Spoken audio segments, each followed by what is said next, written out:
और अब खबर झुंझुनू से। शराब ठेका लूट मारपीट केस का 5वां आरोपी गिरफ्तार। आरोपी को सूरजगढ़ पुलिस ने गिरफ्तार किया है। पूर्व में 4 आरोपी गिरफ्तार कर जेल भेजे जा चुके हैं। शराब ठेके के सेल्समैन से मारपीट कर नकदी छीनने का मामला। एसपी के निर्देशन में सूरजगढ़ पुलिस की कार्रवाई देखने को मिली है।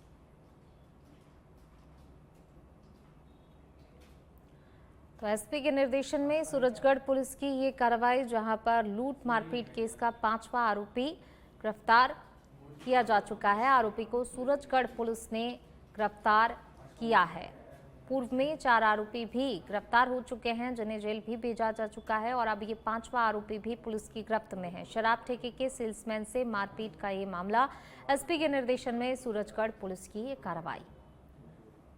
तो 5वां ये आरोपी गिरफ्तार किया गया है। इससे पहले जो है 4 आरोपी गिरफ्तार हो चुके हैं और अब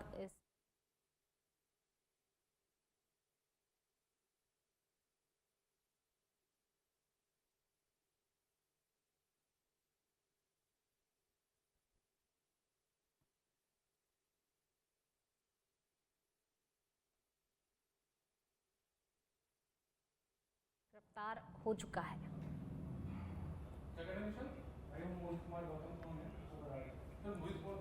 बाना से खबर, जहां पर रोडवेज चालक परिचालकों की मनमानी से सैकड़ों यात्री परेशान हैं। यात्रियों का कहना है कि बूंदी कोटा डिपो की बसें नहीं आने से हमें आने जाने में दिक्कतों का सामना भी करना पड़ता है। तो वहीं चालक परिचालक मनमर्जी करते हुए भंवरगढ़ बस स्टैंड से 1.5 किलोमीटर दूर ही उतार देते हैं।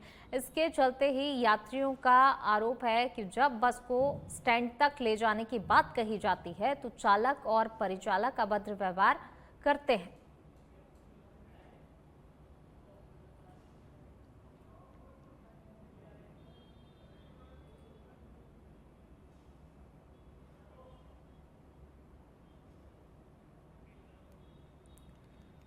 तो देखिए, चालक परिचालक पर जो है अभद्र व्यवहार का आरोप यात्रियों की तरफ से लगाया गया। उन्होंने कहा बस स्टैंड से पहले ही जो है चालक परिचालक अपनी मनमर्जी से उतार देते हैं और अब इसी मनमर्जी के चलते जो सैकड़ों यात्री हैं वो परेशान हो रहे हैं। आने जाने में यात्रियों को परेशानी का सामना करना पड़ रहा है। चालक परिचालक पर अभद्र व्यवहार का इनकी तरफ से आरोप लगाया गया है। और देखिए, ऐसे में जो यात्री हैं, जो सफ़र करते हैं, उन्हें बस स्टैंड तक नहीं ले जाया जाता है। बस स्टैंड से पहले ही यात्रियों को बीच में ही उतार दिया जाता है, जिसके कारण यात्रियों को काफ़ी ज़्यादा परेशानी हो रही है। और साथ ही जो है यात्रियों के साथ जो चालक और परिचालक हैं वो अभद्र व्यवहार भी करते हैं। तो इसी मनमानी के चलते जो है कई यात्री परेशान हो रहे हैं। आने जाने में तो दिक्कतों का सामना करना ही पड़ता है, लेकिन साथ ही अभद्र व्यवहार से भी जो है यात्री काफ़ी ज़्यादा नाराज़ हैं। 12 में बाईपास होके जाती है ना, तो टाइम 15-20 मिनट एक्स्ट्रा लग जाता है भाई साहब। तो उसमें ग्रामीणों का ये सवारियों का क्या कसूर है? नहीं, वो तो अब यहाँ से 2 किलोमीटर जाएंगी सवारियाँ, इसमें क्या कहना काम है? करो, हमें 10 मिनट का टाइम और दिलवा दो 12 से, तो फिर कोई दिक्कत नहीं है। अच्छा, 12 डिपो से अगर 10 मिनट का आपको टाइम हाँ, मिल जाता 12 है। से 3:10 से 3:20 है ना, तो गाड़ी पहुंच नहीं पाती वहाँ तक। अच्छा, क्या नाम है आपका? 12 का करो, मैं जो हमारे टाइम पे नहीं पहुंच पाती गाड़ी। निवेदन है कि 12 का जल्दी से जल्दी सीधा चालू करें रोड, क्योंकि उससे हमारे अभी बाईपास निकल रहे फिर भी टाइम पे नहीं पहुंच पा रहे। जब तक 12 का 10-15 किलोमीटर का एरिया है तो उसका समाधान किया जाए, तो इससे हम भंवरगढ़ किशनगंज दोनों में अंदर जा सके और टाइम की तो हमारे। क्या नाम है आपका? मेरा नाम सलमान शेख है। बस साथी 19,000 लाना है। टाइम से नहीं पहुँचती ना, आगे टाइम नहीं है। तो उसमें ये ग्रामीणों का और सवारियों का क्या कसूर है, या इसका क्या रास्ता हो सकता है जिससे आप अंदर? क्या है, अभी गाड़ी निकली है ना, नारगढ़ वाली जस्ट आगे क्रॉस होती है, जी। तो अंदर सवारी नहीं मिलती। नहीं, सवारियाँ मिलती नहीं मिलती, ये तो पब्लिक का इशू नहीं है, ये आप लोगों का इशू है। आप ही बताओ इसमें क्या संशोधन किया जाए या क्या रास्ता निकले इससे भंवरगढ़ के वासियों को सुविधा हो? इसका टाइम थोड़ा चेंज किया जाए। कौन करेगा ये टाइम चेंज? जयपुर से खबर, जहां पर एशिया कप 2025 के फाइनल से पहले जयपुर में टीम इंडिया की जीत की कामना करते हुए भाजपा नेता मोहित गौतम की ओर से अजमेरी गेट स्थित श्री राम रामेश्वर नाथ शिवालय मंदिर में हवन यज्ञ किया। इस मौके पर हंस कुमार ब्रह्मभट्ट, राजकुमारी ब्रह्मभट्ट, मोहित गौतम और पुजारी पंडित योगेंद्र शर्मा मौजूद रहे। श्रद्धालुओं और क्रिकेट प्रेमियों ने भारत की जीत के लिए आहुतियां दी। आपको बता दें कि एशिया कप का फाइनल मुकाबला आज दुबई इंटरनेशनल क्रिकेट स्टेडियम में भारत और पाकिस्तान के बीच खेला जाएगा। भारत की टीम के विजय के लिए नमस्ते भारत फाउंडेशन की टीम के लेके हमारी पूरी टीम आज होम यज्ञ कर रही है ताकि हमारी पूरी भारत की टीम विजय अच्छे रन से जीते। और इसकी सफलता के लिए आज हमारी पूरी भारत के लिए आज हमारा यज्ञ का कार्यक्रम रखा गया है ताकि हमारा पूरा उद्देश्य यही रहेगा कि आज हमारी भारत की टीम पूरे विजय रहे और हिंदुस्तान का झंडा ले। क्योंकि ऑपरेशन सिंदूर के बाद में देखा जाए तो भारत पाकिस्तान के मैच को लेके कई बार राजनीतिक भी गर्मी विपक्ष ने आरोप लगाया, लेकिन अब क्योंकि आज भारत पाकिस्तान से भारत का फाइनल है और क्योंकि भारत अभी तक अजय रही है, तो इसके बारे में भारतीय टीम को क्या शुभकामनाएं देंगे? भारतीय टीम को हम पूरी टीम की तरफ से यही शुभकामना देंगे कि वो हमेशा विजयी रहे और हमारे देश के लिए वो खेलता रहे और खेलती रहे और हमारे देश के विजय हमेशा जीत की तैयारी करते रहे और जीत हासिल करके ही रहे बिल्कुल, और हमारे देश का झंडा ऊंचा हमेशा लहराते रहे। आपका नाम बताओ। मेरा नाम राजकुमारी ब्रह्म और नमस्ते भारत की फाउंडेशन की तरफ से आज हमने ये का कार्यक्रम रखा है ताकि हमारे देश का झंडा हमेशा लहराए और हमारे देश की भारत की टीम हमेशा विजयी रहे, सफलता हासिल करती रहे। हम भारत पाकिस्तान के लिए भारत की टीम को जीतने के लिए हम भगवान विष्णु के और श्री रामचंद्र भगवान का हवन कर रहे हैं और अभी पुरुष सूक्त का हवन किया है, अभी मूल रामायण का हवन करेंगे और श्री विष्णु भगवान की आहुति दी है, अब श्री रामचंद्र जी की आहुति देंगे और टीम को विजय श्री दिलाने के लिए हम ये हवन का आयोजन किया है। हमारी सभी भक्तगण है, हमारी श्रोता है और हमारे नेतागण भी हैं कुछ यहाँ हमारे जयपुर सिटी के, तो सब मिल करके हमने आज ये हवन का प्रोग्राम रखा है। हम भारत पाकिस्तान के लिए जिस तरीके से प्रभु श्री राम ने दुष्टों को संहार करके लंका पर रावण की विजय प्राप्त की थी, ठीक उसी प्रकार आज एक बार पुनः एशिया कप को जीतने के लिए, क्योंकि भारत अजय था, अजय है और अजय रहेगा, उसी प्रकार हमने भारत की एक विश्व की ऐतिहासिक जीत की कामना के लिए प्रभु श्री राम के समक्ष, बालाजी महाराज हनुमान जी के समक्ष हमने प्रभु श्री राम से कामना की है कि हमारी जीत को, जो भारत को एक ऐतिहासिक जीत दिलाएं, क्योंकि भारत जिस प्रकार देश के यशस्वी प्रधानमंत्री आदरणीय नरेंद्र मोदी जी के नेतृत्व में विश्व में एक विश्व गुरु के रूप में बनकर उभर कर आगे आ रहा है, ठीक उसी प्रकार आज फिर भारत पाकिस्तान के अंदर एक बार पुनः भारत तिरंगा लहराएगा और इसी के साथ श्री राम का भगवा ध्वज हनुमान जी के नेतृत्व में जिस प्रकार लंका के रावण पर लंका में विराजमान हुआ था, ठीक उसी प्रकार पाकिस्तान के दुष्टों का संहार करेंगे और यह संहार, दुष्टों का संहार सिर्फ भारत की जीत का ही नहीं, ये संहार होगा विश्व के अंदर भारत का एक नई कीर्तिमान स्थापित करना होगा।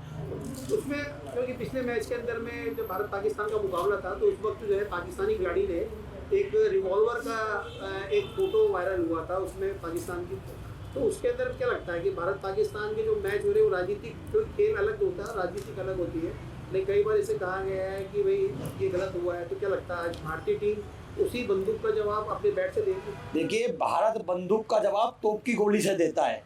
जिस प्रकार हमने ऑपरेशन सिंदूर के अंदर पाकिस्तान के अंदर घुसकर गोली का जवाब तोप से दिया, ठीक उसी प्रकार आज उसी बंदूक की गोली का जवाब, बंदूक का जवाब हम बैट के साथ देंगे और उसी मैदान पर देंगे और ऐसे छक्के चौकों के साथ देंगे कि जिस तरीके से कपिल देव महेंद्र सिंह धोनी के नेतृत्व में वर्ल्ड कप जीत कर हम आए थे और विश्व कप की ट्रॉफी लेकर आए थे, ठीक उसी प्रकार एशिया कप की ट्रॉफी पाकिस्तान के अंदर हराकर पाकिस्तान को और उस भगवे को जिताकर हम आएंगे और पुनः आकर देश के यशस्वी प्रधानमंत्री आदरणीय नरेंद्र मोदी जी के नेतृत्व में 140 करोड़ जनता उसी प्रकार भारतीय टीम का जोरों से स्वागत, सम्मान और सम्मान करेगी।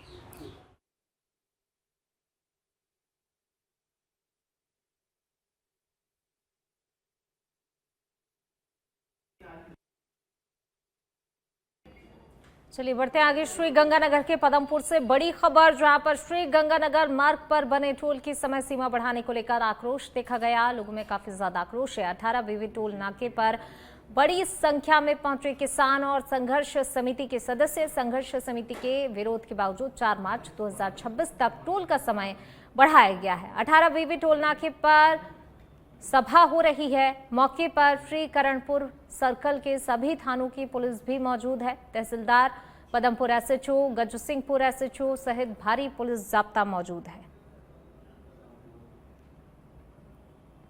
तो विरोध के बावजूद भी 4 मार्च 2026 तक टोल का समय बढ़ाया गया, जिसको लेकर नाराजगी काफ़ी ज़्यादा देखी जा रही है। किसान और संघर्ष समिति के जो सदस्य हैं वो बैठे हुए हैं और वहीं जो है सुरक्षा को लेकर पुलिस भी वहां पर तैनात है। झुंझुनू से खबर, शराब ठेका लूट मारपीट केस का 5वां आरोपी गिरफ्तार। आरोपी को सूरजगढ़ पुलिस ने गिरफ्तार कर लिया है। पूर्व में 4 आरोपी भी गिरफ्तार कर जेल भेजे जा चुके हैं। शराब ठेके के सेल्समैन से मारपीट कर नकदी छीनने का मामला, एसपी के निर्देशन में सूरजगढ़ पुलिस की ये कार्रवाई।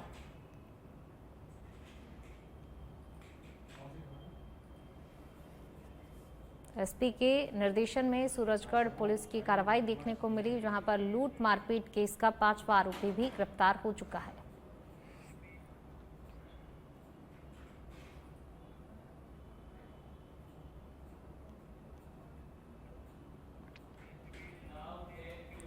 श्रीगंगानगर के घड़साना से खबर, जहां कृषि मंत्री की रीको स्थित दीपक सीड्स पर कार्रवाई।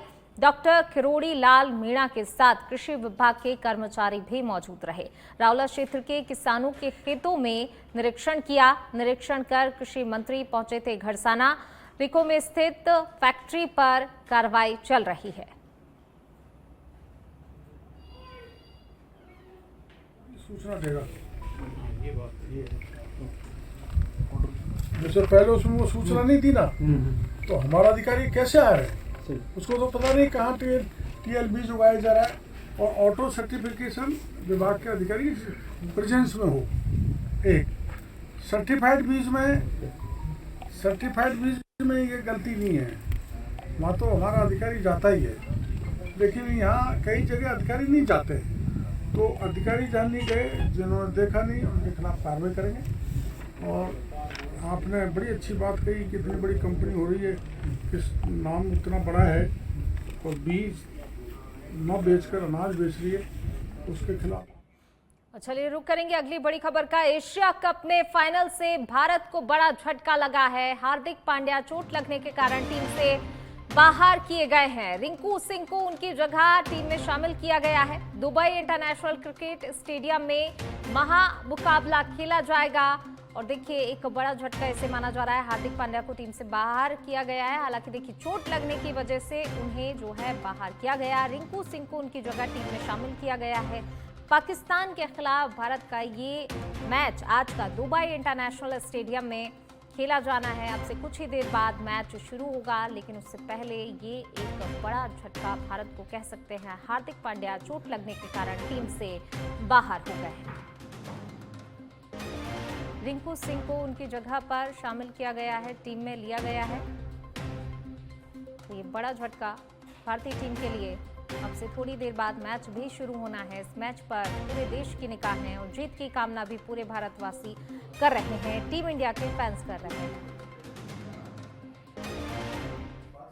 साला उपखंड के तेजा की बेरी में दरगाह सैयदा हलीमा बाई जिलानी पर जश्न वशुलवरा और उर्स हलीमा धूमधाम से मनाया गया। देश प्रदेश से आए हुए सैकड़ों जायरीनों ने चादर पोशी कर दुआ की। कार्यक्रम की शुरुआत कुरान खानी से हुई। मौलाना असलम रब्बानी, मौलाना समीर, मौलाना रजवी और मौलाना महबूब ने इस्लाम और गोशे आजम के जीवन पर तकरीर की। मौलाना तौफीक रजा ने नात और दस्तगीर पेश कर जायरीनों का दिल जीता। लंगर में जायरीनों ने बढ़ चढ़कर हिस्सा लिया। समापन पर पीर साहब किबला ने अमन चैन की दुआ की।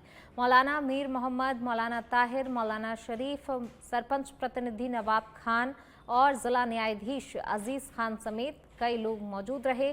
जायरीनों ने इसे भाईचारे और मोहब्बत का पैगाम बताया।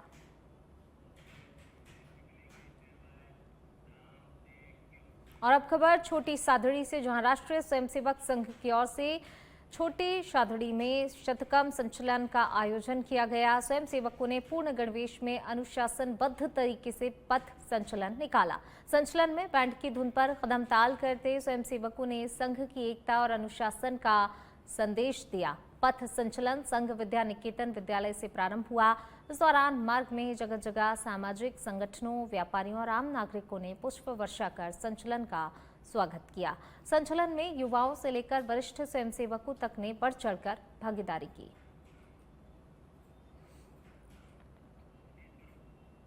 तो छोटी सादड़ी से खबर जहां पर आरएसएस का पथ संचलन जो है निकाला गया। पथ संचलन पर पुष्प वर्षा कर लोगों ने स्वागत भी किया। पथ संचलन संघ विद्या निकेतन विद्यालय से प्रारंभ हुआ। तो देखिए यहाँ पर संचलन करते हुए जो आरएसएस के पथ संचलन के दौरान एक अनुशासन का संदेश एक बार फिर जो है यहाँ पर दिया गया। सभी कदम ताल करते हुए जो है पथ संचलन कर रहे थे और इस दौरान अनुशासन का संदेश जो है देखने को मिला। अनुशासन का संदेश यहाँ पर दिया गया। युवाओं से लेकर वरिष्ठ स्वयंसेवकों ने इसमें भाग लिया। सरमथुरा पुलिस की अवैध विस्फोटक सामग्री के खिलाफ बड़ी कार्रवाई देखी गई। पुलिस ने अवैध खनन में संलिप्त ट्रैक्टर, माई कंप्रेशर मशीन और विस्फोटक सामग्री को जब्त किया। विस्फोटक सामग्री में 155 जिलेटिन छड़ एवं 4 मीटर लाल बत्ती को जब्त किया गया। मुखबिर की सूचना पर खेमरी क्षेत्र के जंगलों में ये कार्रवाई की गई। तो अवैध विस्फोटक सामग्री के खिलाफ कार्रवाई देखने को मिली है।